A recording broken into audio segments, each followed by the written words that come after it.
Hi, we're here at More Rigged and Scripted Football Times, and I'm just going to let you know what my picks are for the rest of this whole entire grift.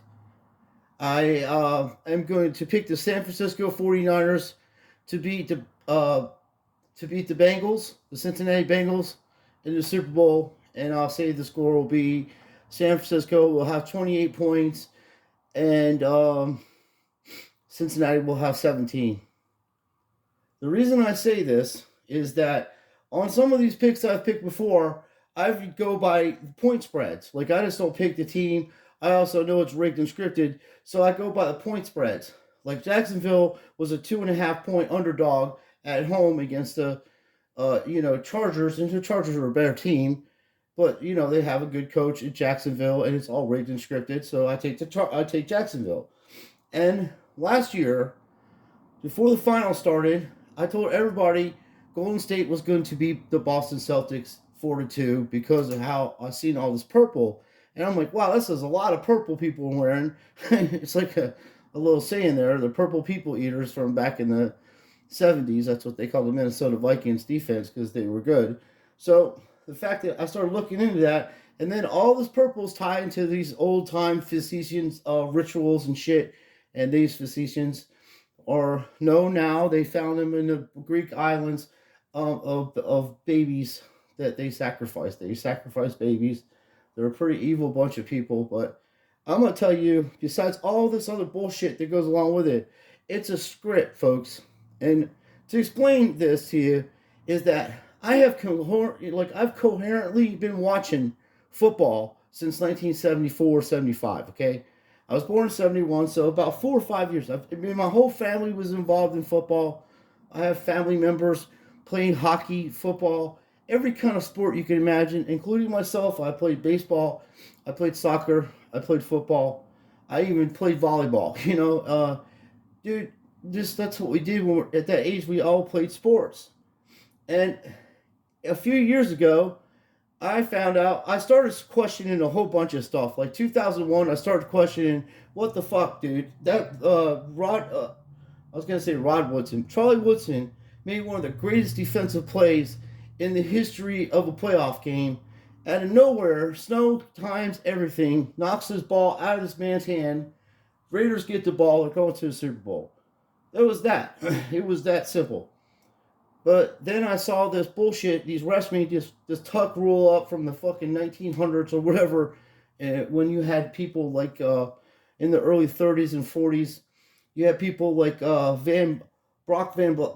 the hell's his name? The Flying Dutchman, Brooklyn, I think his last name is, Van Brooklyn or something. He was they called him a Flying Dutchman. He played for the Rams, and he'd jump around, throw the ball, and they had to make up rules because they didn't know where the fucking line of scrimmage was with this guy. So the game of football from the 80s onto present time has changed, and I had to realize that it's rigged and scripted. I do not have a problem with them rigging scripted football times. I have a problem with Vegas taking bets on games they know the outcome in a rig and people losing their money, and literally people committing suicide over this shit. That's when I had to step in from me making videos of sports cards and telling you how to collect things and show you how to store them like I've been doing for years. And I stopped buying that stuff. The only thing that I would even, that I look after every once in a while, I'll look through the eBay and I'll look for Tom Brady rookie cards and stuff like that. And I buy them cheap because when Tom Brady goes into the Hall of Fame, those things are going to be like Jordan cards. They're going to be enough money to where you can buy a car with some of these things. And I have no attachment to them like that, so I will put them on auction and sell them when he retires and take my family on a vacation or buy my bills that I need to take care of. That's how I do that stuff. But I don't promote collecting sports cards anymore because I know it's rigged and scripted. But I don't care how rigged and scripted any sport is. Tom Brady has 7 Super Bowl rings and played in 10 of them Super Bowls. So I don't see anybody doing this.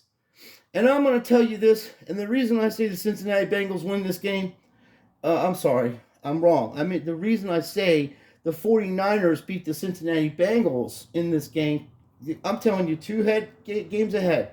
Cincinnati's going to beat Cincinnati's going to beat Kansas City badly. They're going to beat them, and then they're going to the Super Bowl, and they're going to lose to this guy and his team. This is the greatest script ever written, and I'm sorry I missed it. If I'd have known this at the beginning of this playoff, I did take the 49ers to go to the Super Bowl against the Chiefs, but I was wrong. And I'll tell you why. Because this guy standing in front of us here, his name is Brock Purdy, right? He was the 7th pick, 262 pick, the last pick for the San Francisco 49ers. And he'll be going up against their number 1 pick, Joe Burrow, for the Cincinnati Bengals, LSU. This guy went to like Oklahoma, or where the hell did he go to? It's a small ass. They're called the Cyclops. Anyway, is it Oklahoma or one of those areas over there? Not a big school. They're called the Cyclops. I forget if it's Oklahoma State or Oklahoma University, or one of them schools like that. So the fact of the matter is, this guy is the last pick for the San Francisco 49ers. He's a third string quarterback. Comes in, he hasn't lost a game yet. In the regular season, he won 5 games. He's killing it in the playoffs. He won a game yesterday or the other day without throwing a touchdown. He didn't even throw a touchdown. They won the game 19-12.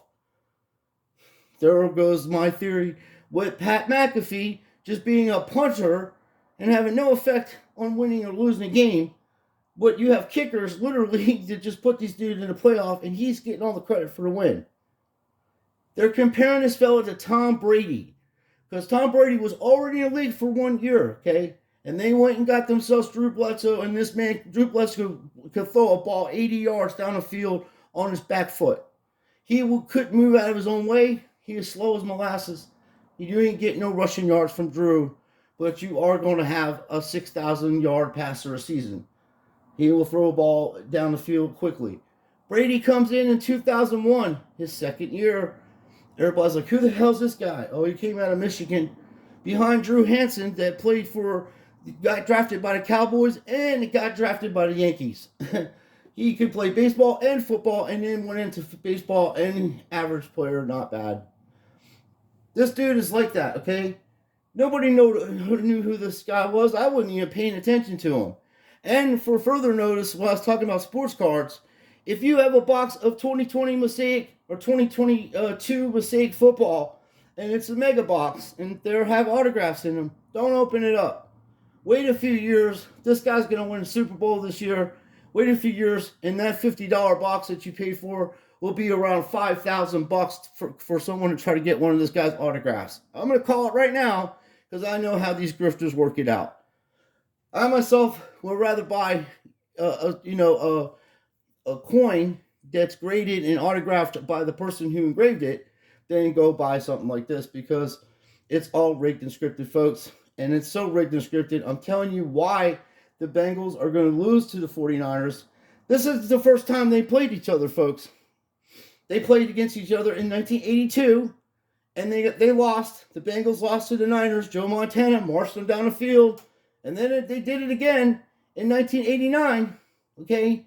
They marched them down the field. I think he hit Joe Taylor that time, or John Taylor, for the winning touchdown.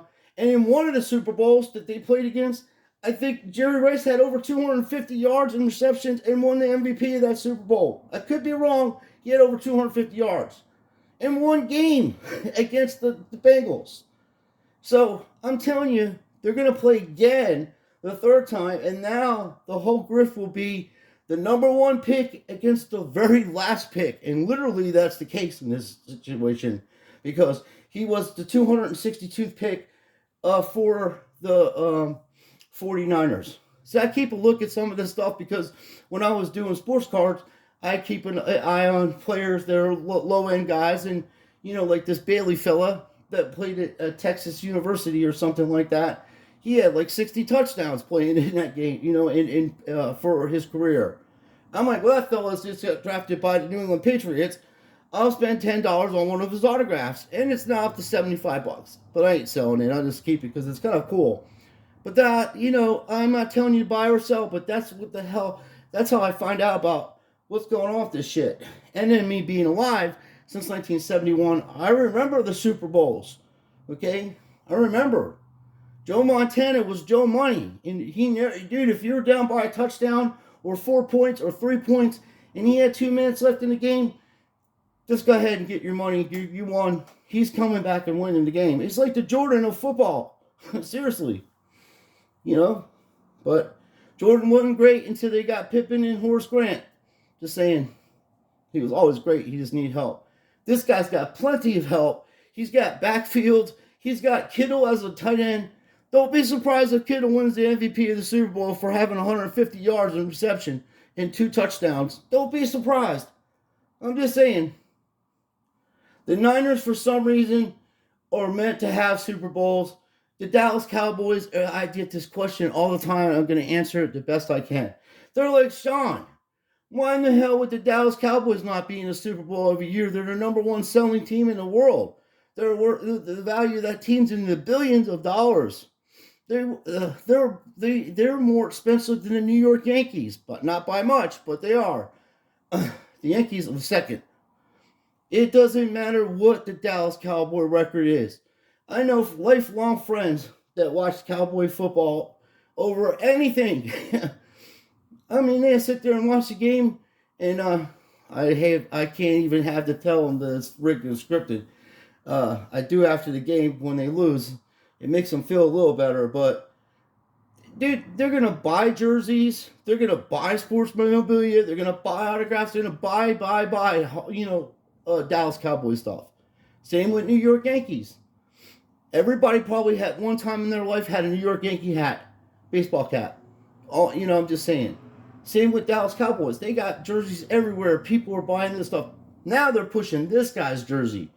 It's very rare to find. Yeah, it's rare.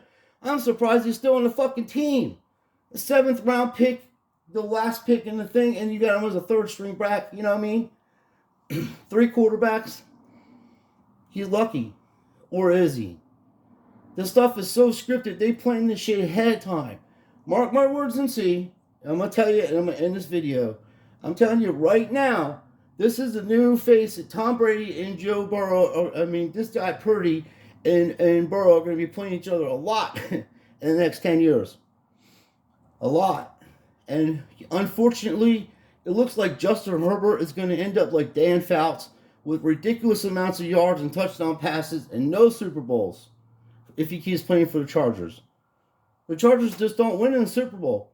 They got blown out by the Niners. I think it was 45-10 or something like that. Or maybe 25, 26. You guys got 26 points in garbage points. It was hard to watch. For fuck's sake, Steve Young's throwing for 300 yards against your defense in the Super Bowl. It was ridiculous. This game is going to be similar. He didn't even throw a touchdown pass to beat the Dallas Cowboys. Didn't even throw a touchdown pass. And he won 19-12. What's going to happen when he starts hitting receivers like Kittle and stuff against Cincinnati's defense? That leaves the middle of the field open. Every time. Even in scripted football times, you got to have somebody covering the middle of the fucking field. Oh my Lord. You people think this shit's real. Unfortunately, I had to open up and we realized that it's rigged and scripted. And as I said before, my friends, I don't have a problem with it being rigged and scripted. I have a problem with Vegas taking bets on rigged and scripted football times and people losing their money. So we're going to do a breakdown with this guy. I just wanted to give you a little bit of information of what's going on. And not only that, this dude's birthday, you can't even make this shit up. His birthday is 1999. December 27th. So he's 23 years old. Now Joe Burrow's birthday is 1996, December 10th, and he's 26 years old. There's a 3-year difference between these two fellas. In football, in their college career, in their pro career, and now they're going to face each other in the Super Bowl. And I'm telling you first, before anybody says anything, the 49ers are going to beat the Eagles. They're going to the Super Bowl. The Chiefs are going to lose to the Bengals. They're going to the Super Bowl. And the Bengals are going to lose 17-28 to the San Francisco 49ers. That's how sure I am of this stuff being 100% rigged and scripted. I'm telling you, 2 games before it happens, and what the score is going to be. And I'll say Kittle will be MVP if I was to guess in rigged and scripted football times. So that is what I'm going to stick with. And I don't change my picks, wrong or right, but I'm right about this one. This is going to be played out.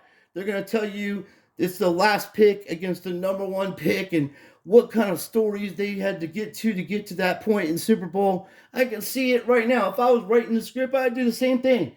It's all to get your attention away from the fuckery of the reality that we live in. But we're not going to talk about that part. We're going to talk about us trolling the NFL and exposing the shit for being rigged and scripted and getting people to stop betting on the games. That's what we're going to do. And then maybe if that happens, we can actually have fair contest and proper football out there. But until then, I'm going to keep exposing it and I'm going to keep telling you what I think is going on with these players. And I'm telling you, there's too much coincidence between these two good dudes. They even look alike. They could be brothers. If those two dudes were standing by each other, you wouldn't even, they'd be like, oh, that's your brother? Exactly. That's the same thing. I think Joe Burrow's a little taller. Joe Burrow, well, I saw him when we were up there in Ohio and he was playing college football. He looks about 6'4". He looks a little taller than this fella. This guy's probably around 6 foot, 6'1" maybe. So that's the only difference. They're built the same.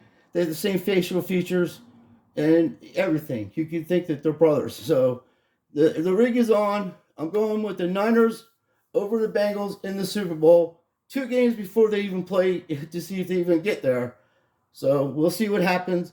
Thank you for your time. Please like and subscribe. And we'll be doing more rigged and scripted football times.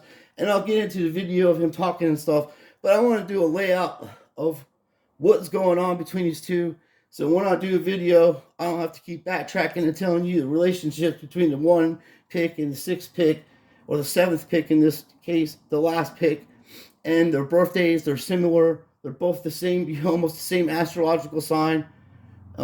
He's a Capricorn, Purdy, and the other fella is a Sagittarius. If you believe in these types of things, I don't, but it does have a lot of celebrities that are in high power seem to be born in December, and it's weird that way. I don't know why, but it's weird shit. So thank you for your time. Please like and subscribe, and let me know what you think about this fella.